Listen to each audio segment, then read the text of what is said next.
Hi hello viewers, welcome to A1 TV. నేను శివకుమార్. ఇక ఎన్నికలకి కేవలం 2 రోజులే మిగిలింది. ఈ నేపథ్యంలో ప్రతి ఒక్కరూ ఏ ప్రభుత్వానికి ఓటు వేయాలి, ఏ ప్రభుత్వాన్ని మళ్ళీ అధికారంలోకి తీసుకురావాలని అందరూ ఆలోచిస్తుంటారు.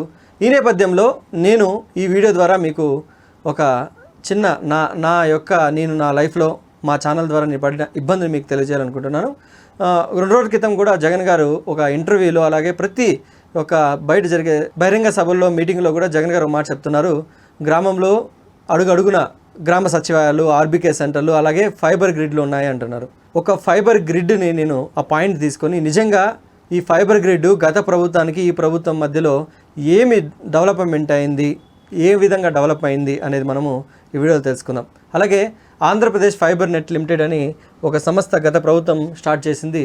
దీన్ని ఏ విధంగా ప్రజెంట్ ప్రభుత్వం దాన్ని అలాగా డెవలప్మెంట్ చేయకుండా, అలా అని దాన్ని చంపేయకుండా, మిడిల్లో ఇటు కాకుండా మధ్యలో చేసేసింది అనేది కూడా నేను ఈ వీడియోలో మీకు తెలియజేద్దాం అనుకుంటున్నాను. అలాగే ప్రతి ఒక్కరు అభివృద్ధి జరిగిందా, అభివృద్ధి చేశాము అని వాళ్ళు అంటున్నారు, అభివృద్ధి చేయలేదు వీళ్ళు అంటున్నారు.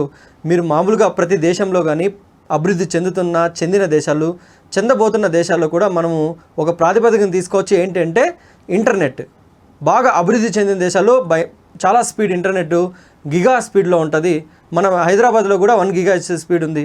రూరల్లో గత ప్రభుత్వంలో అయితే చాలా ఎక్కువ హై స్పీడ్ ఇంటర్నెట్ ఇచ్చేవాళ్ళు. ఇప్పుడు నిజంగానే ఆ స్పీడ్ ఇంటర్నెట్ని ఏ విధంగా చేశారు, ఈ ఎంతో ప్రతిష్టాత్మకంగా అలాగే సరికొత్త టెక్నాలజీతో ఏర్పాటు చేసిన ఆంధ్రప్రదేశ్ ఫైబర్ నెట్ లిమిటెడ్ని ప్రజెంట్ ప్రభుత్వం ఏ విధంగా దాన్ని ఎటు అభివృద్ధి కాకుండా అట్లా దాన్ని నాశనం చేయకుండా చేసిందనేది మనం ఈ వీడియోలో తెలుసుకుందాం.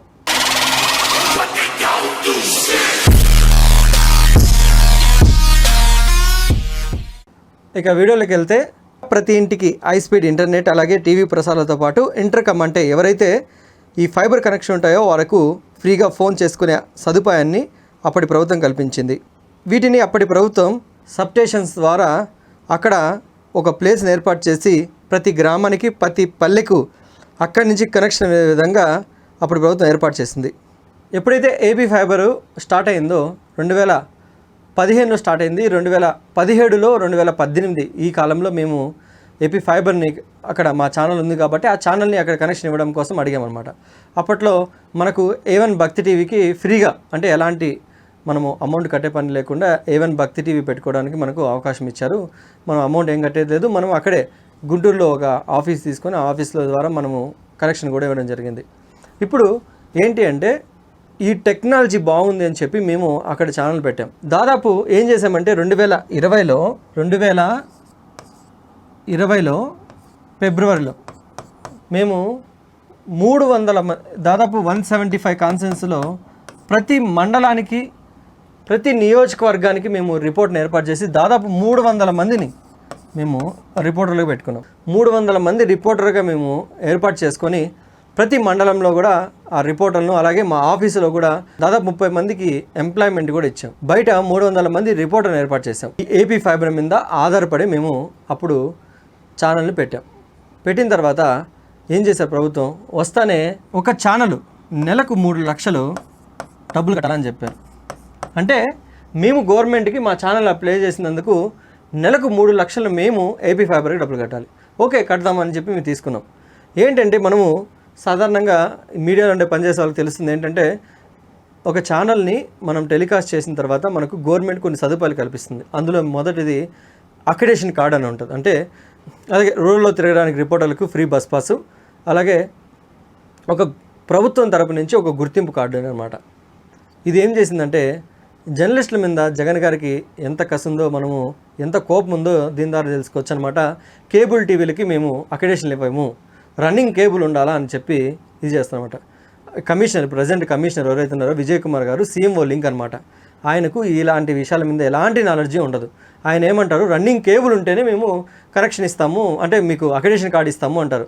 రన్నింగ్ కేబుల్ MSO పాయింట్లు ఉంటాయి, మాకు ఉండవు. మేము డైరెక్ట్గా త్రూ ఏపీ ఫైబర్ మేము నెలకు 3 లక్షలు మేము గవర్నమెంట్ కడతాన్నాం.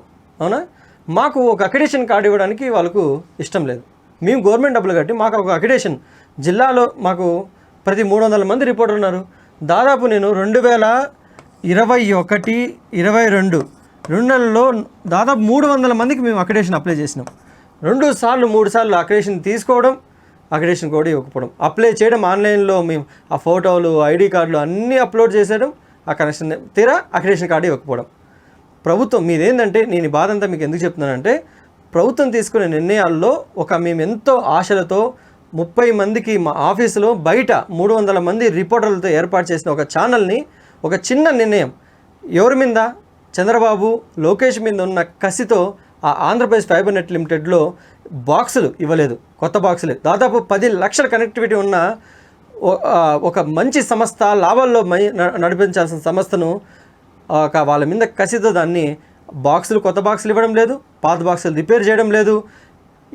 ఇది వాళ్లకు ఆ రిపేర్ సంబంధించిన వాళ్ళు ఏదైతే కంపెనీ ఉందో టెరాసాఫ్ట్ కంపెనీ మీద రివర్స్ టెండరింగ్ లేసి వాళ్ళ మీద కేసులు పెట్టి ఇవన్నీ చేసి ఏ కంపెనీ కూడా మళ్ళీ బాక్సులు ఆంధ్రప్రదేశ్ ఫైబర్ నెట్ లిమిటెడ్కి బాక్సులు ఇవ్వడానికి కూడా వెనక్కి వచ్చే పొజిషన్ తెప్పించేశారనమాట. అంతే, ఇదంతా ఒక నాణానికి ఓవైపు అనమాట. ఈ ఎంఎస్ఓలు ఉన్నాయి చూసారు, వాళ్ళ బాధ అయితే నరకం అనమాట. ఎందుకంటే లక్షల కోట్లు పెట్టి ఫైబర్ కనెక్షన్ తెచ్చుకొని ఊరోళ్ళంతా ఫైబర్ లాగుతారనమాట. లాగిన తర్వాత ప్రభుత్వం మారుతుంది, ప్రభుత్వం మారిన తర్వాత బాక్సులు ఇవ్వడం ఆపేస్తారు. అలాగే స్టార్టింగ్లో 149 రూపీస్తో స్టార్ట్ చేసి 249 వరకు ఉన్న కాస్ట్ని దాదాపు 350 రూపాయలు, అలాగే ప్లాన్స్ 400, 500 చిల్ల ఇట్లా ప్లాన్స్ చేసుకుంటూ స్పీడ్ పెంచేసిపోయారు. ముందు ఏమిటి, పే ఛానల్స్ ఏవైతే ఉన్నాయో మా టీవీ, జెమినీ టీవీలు ఒకవేళ ఆగినా వెంటనే ఏదో ఒకటి వాళ్ళతో అకామిడేషన్ చేసుకొని మళ్ళీ ఆన్ చేసేవాళ్ళు. ఇప్పుడు నెలల తరబడి, రోజుల తరబడి మా టీవీలు, జెమినీ టీవీలు ఆగిపోతే ఎవరు కనెక్షన్ తీసుకుంటారు? మెయిన్ ఛానల్, సీరియల్, రేడియో చూడాలనుకుంటే ఏం చూస్తారు? ఇప్పుడు ఒక బాక్స్ కనెక్షన్ తెచ్చుకోవాలి, మీరు ఏ ఊర్లోన్నా మీరు ఉన్న వాళ్ళు ఎవరైనా అడగండి, ఆంధ్రప్రదేశ్ ఫైబర్ నెట్ లిమిటెడ్ నుంచి ఒక కనెక్షన్ తెప్పించుకోవాలంటే వాళ్ళకి నరకం కనిపిస్తుంది.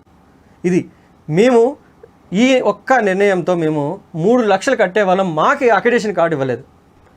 నెలకు 3 లక్షలు కట్టే వాళ్ళు మేము అడుకోవాల్సి వచ్చింది అక్రిడేషన్. 15-20 రోజులు నేనే విజయవాడలో ఉండి అప్లై చేసి మా వల్ల కాక వదిలేసాం, ఇంకా మాకు వద్దు అక్రిడేషన్ కార్డు అని. జర్నలిస్టుల మీద ఒక ఛానల్, దాదాపు 300 మంది రిపోర్టర్లు, 30 మంది ఆఫీసులో మేము శాలరీలు ఇచ్చి పెట్టుకునే వాళ్ళు ఉన్న వాళ్ళందరినీ ఇప్పుడు కేవలం ఒక 5 మంది 10 మందితో బయట 30-40 మంది 50 మంది రిపోర్టర్లతో ఇప్పుడు ఛానల్ నడుస్తుంది. వీళ్ళొక్క నిర్ణయం ద్వారా మేము ఎంత లాస్ అయ్యామో మీరే అర్థం చేసుకోండి. నేను ఎందుకు ఇవన్నీ చెప్పాల్సి వస్తుందంటే, ప్రభుత్వం ఏదైనా కానీ ఒకటి అభివృద్ధి చెందింది అని మనం ఏ విధంగా చెప్పచ్చు? ముందు ఏ విధంగా ఉంది, ఇప్పుడు ఏ విధంగా ఉంది? అది ముందుకెళ్ళిందా, వెనక్కెళ్ళిందంటే అభివృద్ధి జరగలేదని, ముందుకెళ్ళిందంటే అభివృద్ధి అయిందని. నిజంగా మీరు ఆంధ్రప్రదేశ్ ఫైబర్ నెట్ లిమిటెడ్లో గవర్నమెంట్ అభివృద్ధి చేసిందా లేదా మీరే నిర్ణయించుకోండి. ఏంటి అప్పుడున్న నెట్ స్పీడ్ ఎంత వస్తుంది, ఇప్పుడు ఎంత వస్తుంది? అప్పుడు ఎన్ని కనెక్షన్స్ ఉండేటివి, ఇప్పుడు ఎంత ఉన్నాయి? అప్పుడు ఎంఎస్ఓలు కానీ ఎవరు ఆపరేటర్లు కానీ ఎంత దీంట్లో ఉండేవాళ్ళు, ఇప్పుడు ఏ విధంగా ఉన్నారు అని నిర్ణయించుకోండి. నా బాధ ఏంటంటే, మేము మా సంస్థ దీని ఎంతమంది వచ్చినా మేమైతే దాన్ని చంపేసే పని ఉండదు, స్లో ఉంది. మళ్ళీ ప్రభుత్వం మారుతాయి, మళ్ళీ మేము స్పీడ్ చేసుకుంటాం. మళ్ళీ గవర్నమెంటు, తెలంగాణ గవర్నమెంట్ మాకు అక్రిడేషన్ కార్డు ఇచ్చింది, మేము తెలంగాణలో ఉన్నాం కాబట్టి నడుస్తుంది. అదే ఛానళ్ళు ఆంధ్రప్రదేశ్లో ఎందుకు ఇవ్వదు? వాళ్ళకేం బాధ? అది మీరు వాళ్ళు ఎందుకు ఇవ్వలేకపోయారు? నా ఒక్క ఛానల్కే కాదు, చాలామంది ఛానల్, చిన్న ఛానల్స్. ఇప్పుడు మీరు ఒక చిన్న లోకల్ న్యూస్ జరుగుతుందండి, ఆ లోకల్ న్యూస్ పెద్ద ఛానల్ వేస్తాయా? టీవీ9 వేస్తుందా? ఏబీఎన్ వేస్తాయా?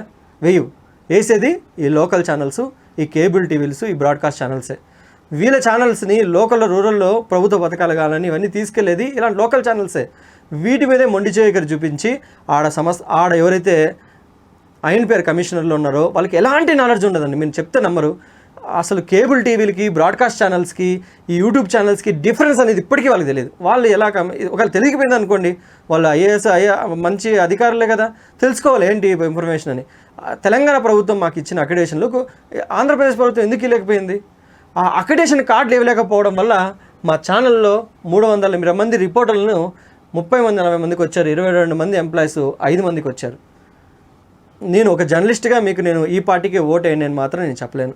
ఎందుకంటే మీరు ఆలోచించండి, గతంలో ఇప్పుడు ఏ విధంగా మీరు అభివృద్ధి జరిగారా, మీ వ్యక్తిగతంగా మీరు అభివృద్ధి జరిగిందా, మీ చుట్టుపక్కల మీ ఊరు, మీ ప్రాంతము, అప్పుడున్న భూమి రేట్లు ఇప్పుడు ఏమైనా పెరిగాయా, అభివృద్ధి అనేది డెవలప్మెంట్ అంటే ముందుకెళ్ళిందా, వెనక్కెళ్ళిందా, లేదా అక్కడే ఉందా అనేది మీరు ఆలోచించుకొని మీకు సంబంధించిన పార్టీకి ఖచ్చితంగా ఆ పని ఉంది, ఈ పని ఉంది అని చెప్పి ఓటు మాత్రం వేయకుండా అయిపోద్దండి.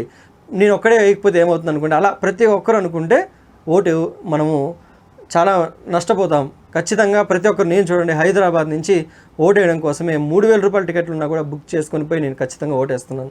మీరు కూడా వేరే ప్రాంతాల్లో ఉన్నా కూడా, ఏ పనులున్నా కూడా వదిలేసి ఖచ్చితంగా ప్రతి ఒక్కరు మీ ఓటు హక్కును వినియోగించుకోండి. మీకు ఏ పార్టీకి సంబంధించిన నాయకుడు ఎవరైతే మీకు న్యాయం చేయగలుగుతారు, మన రాష్ట్రాన్ని మన దేశాన్ని ముందుకు తీసుకెళ్తారు అని నమ్మకం ఉన్న పార్టీకి ఖచ్చితంగా ఓటేయాలని నేను మనస్ఫూర్తిగా మీకు కోరుకుంటున్నాను. ఇది వీడియో, మరో వీడియోలో మళ్ళీ కలుసుకుందాం. Keep watching A1 TV.